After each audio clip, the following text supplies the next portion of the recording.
To start off, just want to send our condolences down to UCF. We just got news about a half hour ago. Sean Clark had passed away. Was an assistant coach there, former head coach at App State. So never worked with him, but obviously I've heard unbelievable things. So thoughts and prayers with them right now. Shout out to women's soccer. Got our first MAC win against Akron last week. So starting off on the right foot there. Congratulations to Jason and his team. And then, just shouting out Isaiah Rodgers yesterday for that performance. That was pretty awesome to see. So with that being said, coming off the bye week, had a lot of time to work. Obviously, we'll talk about injuries, I'm sure, here in a second, trying to get guys back.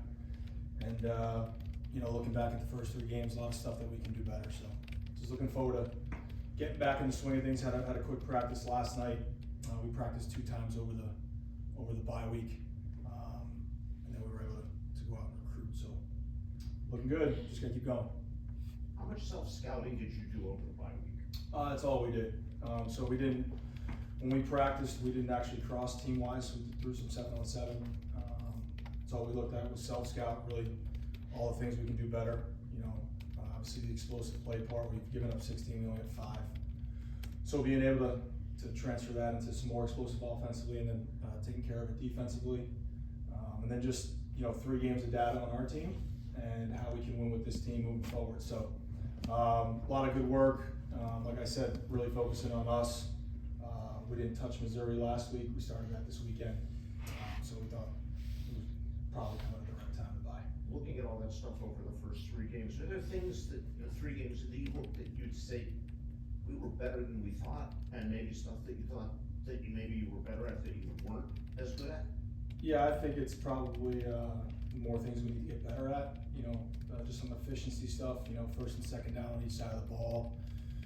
You kind of want to win first down and basically split the difference on second down. So we were about 47-48% on offense, a little bit lower, 45-46%. You want to live in the 55% world there. So that's why the third down stats are so brutal right now. We're putting ourselves in a position where we have too many third and longs and extra longs offensively, and then just defensively, we're not getting into situations where we can get into any packages and create some pass rush. So it was really all about diagnosing all the stats that we talk about and going from there. So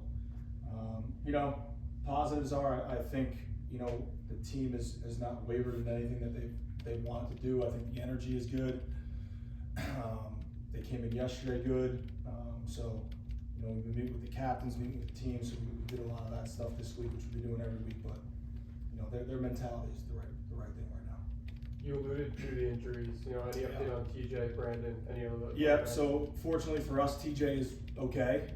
He came back on Sunday night, so he had to stay an extra night. He's going to be out. There's not really a timetable on this. Everything's good in terms of movement and all that. He's just a little foggy.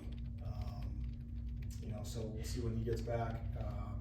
Unfortunately, Ty Harding is going to be out for the year. He has to get surgery, so he's done. He did everything he could. I give credit to him. With that type of injury, he tried to push through. He did everything he possibly could. He showed his teammates, the kind of effort it takes to do that. And just unfortunately, just wasn't able to do it. Whether that happened in the game, he didn't really get hit that hard. He was blocking and kind of get hit into. So unfortunately, he's out. And then D.D. Snyder had surgery last week on his hand, and he'll be out 6 to 8 weeks. So from there, other things, Ryan Barnes is going to be out again for another period of time. Daniel Zaran is trying to make himself back, but probably not going to be ready. We had injuries in that game. Jeremiah McGill, Kendall Bournes, our 2 safeties. They're questionable for this week, so we'll see if we can get them back. J-Mac looked pretty good, so hopefully to have him available in some capacity to help our wideout room. And then Keith, our safety that had to go in, is questionable as well. So right now our 3D good safety is either out or questionable. So we did some position changes. We moved some guys around. Some guys that were backing up some spots at corner, have to move them around. So, and I think that's something that the defense worked really hard on this week, is just putting this thing together on how we can, go and win games. Any update on Brandon? Yeah, so Brandon's still questionable. He's getting better.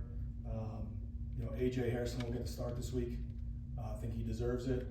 He's done a great job, you know, since that decision was made in camp. Kept pushing forward. Has been better with his preparation. So I'm looking forward to him, you know, getting his chance, getting his start, and moving forward. But it's because he put the right things in and the right work over that time period, and I'm excited for him. You know, so he'll get the start this week and see how he does. What does he bring to the table for you? Yeah, I think, again, they're all different. I think I've talked a lot. Grant has the ability to create the second play, those kinds of things. Obviously, AJ's arm talent is what you want, right? It's superb.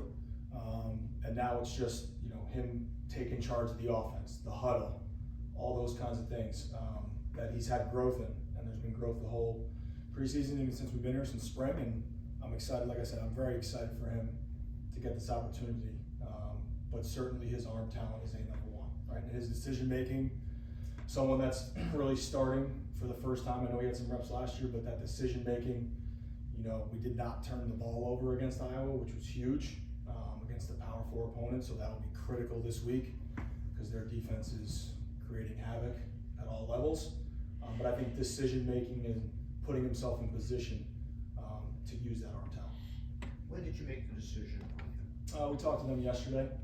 It was something that just after the Iowa game, going in, evaluating that tape over the course of the week, but wanted to take some time, see how the practices went during the week, and like I said, he just kept moving forward. So, but yesterday we had a discussion with all the quarterbacks. We had a chance to see Grant and even Brandon a little bit extend plays, like you said, using their when they're under pressure. Small sample size for AJ, but it seemed like he wasn't under as much pressure as them. Is that a product of him getting the ball out quicker, getting to different plays, or how can he do that? Yeah, I think what Coach Jake does a good job of, I think you got to manage. I think this game plan will be a little bit different just from the standpoint, and it's not that AJ can't create the second play, it's just that's what those guys feel more comfortable doing. They just have some more ability there, but those guys obviously don't really have the elite arm talent, you know, that AJ has. So we'll put it together for him, and then ultimately I think you'll see he's going to have to create something because their two DNs are havoc creators. And that's really what their defense has been doing here. So, you know, he's going to have an opportunity to create the second play. Certainly, I think things that we do and what we ask him to do, we have to put him in the best position possible. So hopefully we can do that and put him in position and just let him go play. Hopefully we can create some momentum early too, get him some throws and get him some plays that make him feel more comfortable. What stands out about Missouri early on in your scouting? Yeah, just, I mean, offensively alone, I mean, I think they're averaging 46 points a game. I think that's 10th. They're rushing almost 300 yards a game. Again, Coach Shrinkowitz has been there. I think this is his 7th year. So he has his stuff established, and they're just extremely violent, extremely physical, and I like their commitment to running the ball on offense. You know, something that puts them in position to have explosive plays over the top. And then defensively, you know, the two DNs stand out. You know, their transfer linebacker, Trotter, had a good game, obviously Saturday, and just the speed at which they play, right, is really because you watch the tape, it's kind of silent, there's no noise, but it's very loud. So, but it's a great opportunity, you know, it's homecoming for them, similar environment. I'm sure Iowa, I've never been there. I had the experience of going to Iowa, so just excited about, you know, getting the opportunity to go do that for a lot of guys. With T.Y. out for the rest of the season and J-Mac still banged up, what's the depth chart of the wide receiver room looking like right now? Yeah, so I mean, you know, hopefully we get J-Mac back a little bit, but guys like Donnie Gray, Gibby, you know, Kez will have to step up, Kenny Massey. We've even started repping our true freshman, Elijah Pedro, you know, there. You know, and I think that's one thing that's, you know, getting challenged here, right, is not only the depth of the roster, but ultimately the talent, you know, and I think that's something that I've been really studying over the course of my time here, is how we flip that, you know, and I think no more evident than right now we're really excited about the class that's coming in, the 20 guys, because that's how you grow and develop, right? I'm really excited about that. And I think just if I look at, just give you some stuff, this might be a long-winded answer, but you know, total MAC average since 2021, right? Just in general, right? High school kids average 18 a class. Portal kids average 10, right? We're the complete opposite of that right now. We have 10 on average in high school and 24 transfers. So that roster turnover, like the culture that all these guys are bringing in, to develop them, and I think Coach Hamick said it last week, right? You lose them, but you have a chance to retain them. And that's what we're gonna be in a position to do now, right? So the younger guys on our roster are getting tested, and the depth of the talent on our roster is getting tested, you know? So, and just look at the last 4 MAC champs. I mean, since 2021, NIU, their average portal 5.8, Toledo 8.8, Miami 7.8, Ohio 10.8. Their average high school takes was 19. So already we're trying to build that from the ground up and trying to do a better job with that. And I think that's something that numbers are numbers, and I feel confident with what we tried to do here early to make sure we get the depth and develop these guys and go. Because it's really hard to take on average probably 24. You know, I wasn't here, but that's hard. You gotta reteach. And guys that come in with 1 or 2 years of eligibility, their foundation is kind of made up already, right? They've been taught in college by other people. So I think that's something that's critical, and I can only go ask the guys that have had success in our league what they're doing. And it's a challenge, right? It's a challenge, but I feel confident with the guys that we have, young guys that look, I mean, Elijah Faulkner, Jackson Markovich, Dinos is on kickoff this week as a backup. So our true freshmen are being tested here, the ones that we were able to go out and get in that second window there. So just trying to put it all together. We feel confident about it. You know, but I certainly want to live there, because then we get to retain, and we're in a position to do that. What's the challenge for you now? After this one, you'll be 0-0. What's it like in the locker room? And is it easy or hard to tell your players after what has happened that you're gonna be 0-0? Yeah, I think from looking at it, we've had open conversations that kind of the non-conference schedule you could look at as kind of its own season, right? Certainly no one wants to be where we are, right?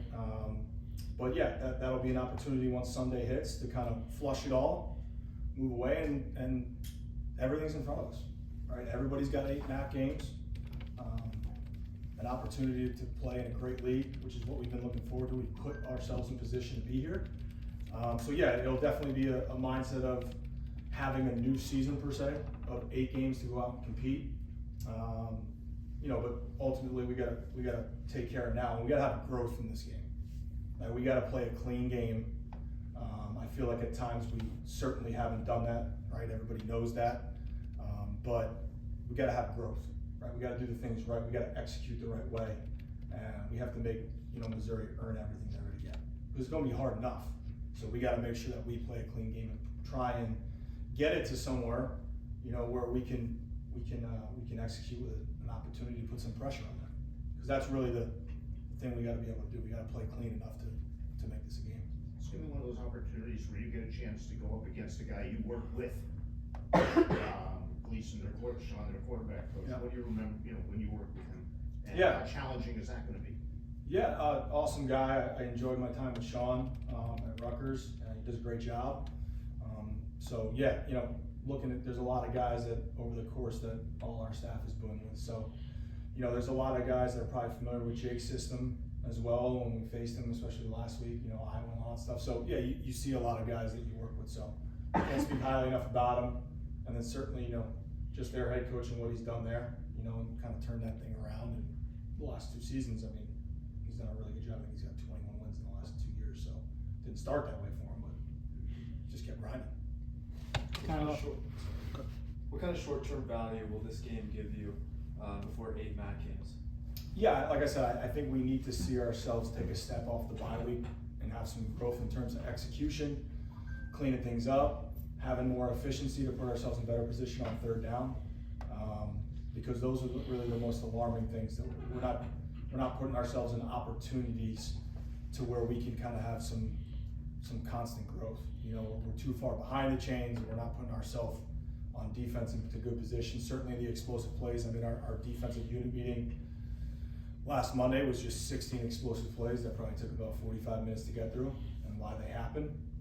So certainly all those things, but we got to have some growth and some confidence coming into this game. Go play our game, play a clean game, and then see what happens. Right? They're human as well. They got to go play as well, and they got Alabama looming and all those kinds of things that everybody's talking about for them. Right? But we got to go play. And I'm sure Coach Renkowitz will have his team ready to play. If there's one thing about that guy, he'll have it ready to play. Kind of off topic, the NCAA changed the transfer portal down to one window. Obviously, Missouri's quarterback had a difficult decision to make last year. What are your thoughts on one window, two windows, when that window is? Yeah, on him too, he got in the game in 2022 when we knocked Drew Aller out quickly at Penn State, or it was 23 maybe, I forget what year it was, but he's a handful. I know he can talk about creating a second play. I mean, it's almost impossible to tackle in the open field. So, but yeah, with the one window, I think it comes back to kind of what I just said. I think it puts us in a position now, certainly without the spring window, that winter period is going to be insane. It's going to be crammed into whatever they vote on in terms of the length of it. But I think we have to be calculated at what we do. Unfortunately, last year, I know our number's 38. We're not going to do that. Like we had 23 graduate eligibility, and we had 23 go in the portal, quit or leave in December. So we had 46 spots going into what would be the spring semester, right? And we had another 23 leave, but being transparent, that was probably because they were buried on the depth chart. We didn't evaluate that they were good enough, or they didn't feel like they were good enough to play here. So, 67 spots in total is the reason that's number so high. But given the evidence, we need to use the portal to me as free agency, right? The high school kids that you draft, you put in your farm system, you develop, right? They have a connection to this place. Like that's what keeps coming up with these 20 guys. Their families, they have a connection, they want to challenge, they want to come in here, they want to change the place, right? When you go in, sometimes the portal kid's mindset isn't that, right? And that's why you got to be so selective in what you do. But with the one window now, you survive that window per se, right? From a retention standpoint, that puts us in a better position to keep developing. And I think that's something that I'm looking forward to. So I would see it as a positive for us, right? And I view it as, it's just like commitments. I'd rather have the commitment and have to keep it than never have it and to keep battling. So same thing with our roster. I'd rather have so many talented players that are young guys to keep and now be put in a position financially to retain them moving forward, right? As of this summer, that we're in a position to fight for that. And along with that is they feel like a connection there is to the place. And they love their coaches and they love the fan base and all those kinds of things. I think we'll put ourselves in a position to really change it. So I view it right now, never going through it, as a positive, but it will be insanity. It's going to be, because I just think you're shrinking from 2 to 1 now. And my always opinion was being in the Power 4 level the last 6 years, and then certainly now at this spot, right, Group 5 per se, that spring portal was limited in terms of who went in. So that was always more of a crapshoot per se, right? Because everybody's looking to come off a spring ball and go, okay, we're injured, we're not, and it becomes more of a feeding frenzy. Whereas the winter, I thought you had more availability, more people you could target that were relative to your situation. So we'll see what this does. But it's going to drastically change everything. And from the mindset of our players too, right? They have to make decisions on what they want to do based off their position within certain programs, right? Everybody's players are going to have to make those decisions faster. And a lot of guys in the past will be like, all right, I'm going to go through spring ball and kind of see what I'm going to do. It's not the case anymore. So it'll lead to some probably more drastic decisions on both ends. But I think we'll be in a position to go out, and what we're creating here, I'm very positive in. And I feel like inside these walls, we got a good mindset. And hopefully that comes to fruition when we got to make our decisions, and they have to make them. You mentioned you guys were out recruiting last week. When you all came, you kind of hopping on the train as it was going. Yeah. How different was last week for you and your staff, and what was the response like? Yeah, I got hired on signing day. That was my first team meeting. So at the time, we signed 3 guys. Right, there was 3 in the 25 class. So, going through our own evaluations and doing that stuff as the staff was built, we were able to go out and get guys like Elijah Faulkner and Jax Markovich and all those guys I kind of just mentioned that were playing critical roles right now with the depth, right? But I think over the summer, and again, this comes back to what we've been provided right now by everybody, like our summer official visits were awesome, right? That's where those verbals came, and getting people on campus multiple times is so critical, I believe, at this level, right? So the 2 junior days and underclassmen days that we did in February and March, having spring practice open to everybody, right? Going out on the road then again, right, in April and May. So I believe that though that connection that we're building with those guys and their families, and you know, all our guys are really excited. So now we gotta what? We gotta retain them. You know, if they keep playing really well, it's gonna be hard. So, but I want them to keep playing really well. So hopefully they do. Thanks, Coach.